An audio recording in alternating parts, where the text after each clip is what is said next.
Hello, in this video, I will be showing you how to fix this error. AMD Software detected that a driver timeout has occurred on your system. This error can also cause display crashes. Here's how you can fix it. Go on your Windows icon, right-click, go on Device Manager. Once opened, go on your display adapters.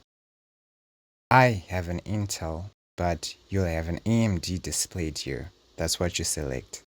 So just right-click on it, and then you say update driver. Then choose this one.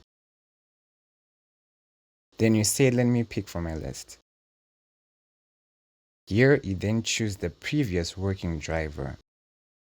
Click next and then you install it. If this doesn't fix your error, you can also try to update your drivers. Just go on your browser and then type in AMD driver on Google.